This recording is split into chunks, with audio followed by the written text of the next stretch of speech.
तो भाई welcome back to reacts. ये पियर्स मॉर्गन बहुत सारे आप अब में से लोग जानते होंगे। You could say that may be थोड़ा सा फाइनर वर्जन ऑफ अर्नब गोस्वामी है। वो डिबेट्स के लिए बुलाता है लोगों को, उनको लड़ाई कराता है, सिट्स बैक्स एंड रिलैक्सेस, ताकि भाई बढ़िया कंटेंट बन जाए।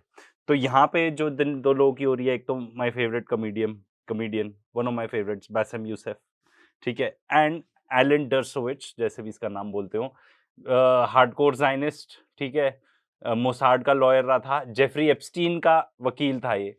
तो देखो क्या क्या बातचीत हो रही है। That question, and there's no evidence But at Alan, all I that would I say have ever this. seen I that would he say, worked. Alan, I would say this to you.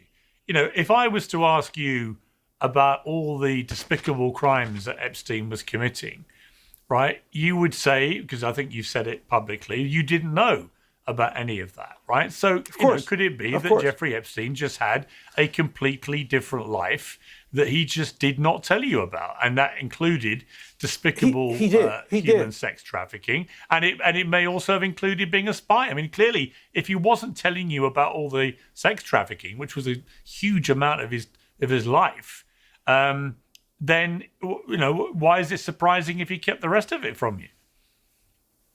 Well, it's very surprising because telling me about his sex life didn't help him.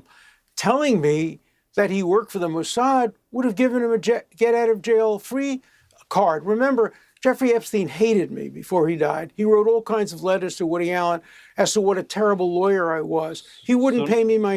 सुना exactly क्या कह रहा है? वो कह रहा है अगर मुझे जेफरी एप्स्टीन बता देता कि वो मोसाड एजेंट था तो get out of jail free card मिल जाता था। मतलब मैं तो उसको ऐसे ही छुड़वा देता जेल से, जाना भी नहीं पड़ता उसको जेल। हैं? अब ये इस बंदे का बुढ़ापा बोल रहा है, इस बंदे की एरोगेंस बोल रही है, या क्या है? But let this sink in कि अगर आप मोसाड एजेंट हो तो आप पर लॉ अप्लाई नहीं होता। ये बताना चाह रहे हैं। He fired me because he thought I had gotten him a terrible deal, that famous sweetheart deal. He ended up 18 months in prison. He was... वो जो डील भी थी, जो बंदा एक्चुअली मान चुका है कि वो पीडोफाइल था, ठीक है, उसको ऐसी डील मिली कि 18 महीने जेल में रहना है, वो भी जेल में नहीं रहना है, आधे टाइम तो बाहर ही रहना है। बस जेल कुछ टाइम के लिए जाना है, बस सोने जाना है, बाकी आप फुल टाइम बाहर रहोगे। ये कैसी डील थी भाई? Mossad super spy. He was represented by you, Mr. Dershowitz, Israel's favorite lawyer, who you're also a lawyer to the Mossad, which, of course, everything you tell us will be true. Ehud Barak was at his place the whole time. He fled to Israel when he was charged with sex crimes. And he was pictured wearing an IDF shirt. He was funded by pro-Israel fanatics. He worked for the Rothschild. He donated to pro-Israel student groups. He was responsible for the Wagner's group's pro-Israel philanthropy. He supported Israel settlement projects. His friends were all Zionists. He referred to us as Goyim. He was involved in Israel diplomacy effort. He brokered security deals with Israel. And even a former Israeli intelligence officer, Ari Ben Menashe, like Mr. Ryan Grimm said, he said he ran a honeypot for Israel. So yes, of course, he was definitely a Russian spy. It makes sense. You know what? I'm by the way, Mr. You're a good comedian. You're a good comedian. This is very funny. I'm actually a huge fan of yours because I have known you since the 2000s. I mean, actually, you're one of the very few lawyers who are actually known in the Middle East. It's like watching a real-life courtroom drama lawyer. There's even T-shirts with your face in it in Egypt. And I've followed you for a while. And that's why I'm here today. When they told me Mr. Dershowitz is here, it's like, I have to be here just for the gaslighting, because the level of gaslighting isn't new. For more than 2.5 years, Mr. Dershowitz and his client, Israel, have gaslighted us in front of our eyes for 2.5 years with all of the destructions and the killing that we've seen in Gaza. But according to them, it's not a genocide, it's self-defense. He told us that every dead child is not a genocide. That the it's a blood libel to call it a genocide. Sir. That the International Court of Justice is a fake court, and Israel critics and anti-Semitic. Now, Mr. George, please, I did not interrupt you. Don't interrupt me. I know that you're a lawyer and you do that. Objection, I'm going to interrupt you if you use the word now, genocide. Now, the Epstein files are public. People can read them. People can see the horrible stuff that you, again, are gaslighting us. In your own word, you said that he's not a pedophile because he liked 15 and 16 years old, but not 11 and 12 years old. No, I said 17 and 10 months. People can read, Alan. 17 and 10 You months. can read the ages of the kids in the emails. They can read about the pizza, the ice cream, the He beef wasn't jerky, convicted. and you can see the connection with Israel. And yet here you are again, gaslighting us. This is your playbook, attacking the victims. It's called the Palestinians, Hamas, It's called terrorists, truth. Epstein victims, liars, prostitutes, drama students, and of Well, you course, say Hamas are not anti-Semitic. terrorists? You have a history Well, you say of Hamas are hiring not terrorists? investigators to dig through teenage girls at MySpace pages looking for marijuana That's what photos. lawyers You do. called a 16-year-old girl a thief in the Daily Mail. You got Epstein 13 months in county jail with work release for abusing 34 victims where he should have got life in prison. Two. That's not a plea bargain. That's a spa you're package. just And lying. every single You're time, just your lying. defense is the I same. challenge She's you to lying, she defend. wants money. I challenge you to defend don't your believe what you statement read. that You he got represented 18 Stop months. interrupting me, Mr. Dershowitz. You're You just represented lying. a Syrian You're just child lying. predator and got him the deal of the century. 2 women accused you under oath. You settled for nearly $1 million.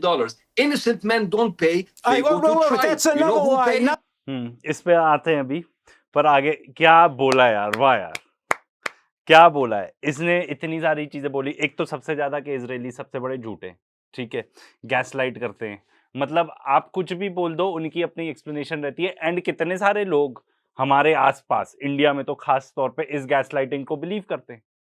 मतलब आप ये नहीं believe करोगे कि आंखों के सामने है कि किस तरीके से गाजा में तबाही मचाई, जेनोसाइड ही नहीं हो रहा जी, अरे नहीं हो रहा। वो तो लोगों को किस किस टाइप की चीजें कहते हैं मैं बताऊं, मतलब पागल हो जाओगे। वो कहते हैं कि बम गिरने वाला होता है कहीं, तो हम तो उन लोग को फोन करते हैं कि भाई यहाँ पे बम गिरने वाला है, बम गिरने वाला है। तो हमास क्या करता है, सारे बच्चों को इकट्ठे करके वहीं पे डाल देता है जहां पे बम गिरने वाला होता है। What the hell man, मतलब इतनी मतलब आपके आंखों के सामने जो चीजें आप वो भी ना बिलीव करो, या आपको वही सब चीजें करते रहते हैं। एंड टैक्टिक वही है, गैस लाइटिंग को बेसिकली यही कहते हैं, कचरा कीचड़ उछाल देना। आपके पास कोई फैक्ट नहीं है ना बताने के लिए। मतलब हमने सामने देखा है किस तरीके से वेस्ट बैंक में, ठीक है, मतलब पर्सनली नहीं बट इतने सारे वीडियोज है बताते हो किस तरीके से जमीन हथियार हैं। हम तो कुछ करते ही नहीं है भाई, अरे हम क्या करते हैं, वो सामने आ जाते हैं। हम तो गोली मारते ही नहीं है, वो सामने आ जाते हैं। हम तो बम वहां गिराते ही नहीं है, वो तो बच्चों को वहीं पे रख देते हैं। ठीक है, कितनी सारी टाइप की चीजें कि वो क्या बोलते हैं, ह्यूमन शील्ड्स, बच्चों को यूज करते हैं ह्यूमन शील्ड्स, जबकि असली में कौन करता है, इजरायलीज करते हैं। इनके साथ बहुत सिंपल है, ये जो भी चीज बोलते हैं ना कि वो सामने वाला ऐसा करता है, आप इनके ऊपर सोचो कि ये लोग ऐसा करते हैं। और ये सब मिली भगत, ये जो लॉयर है, मन करता है 4 थप्पड़ दो यार इस आदमी को, क्या क्या टाइप की बात कर रहा है। और इससे पहले पता है क्या कह रहा था, वो पार्ट हमने आपको बताया नहीं, जरूर चेकआउट करना है ये वाला वीडियो।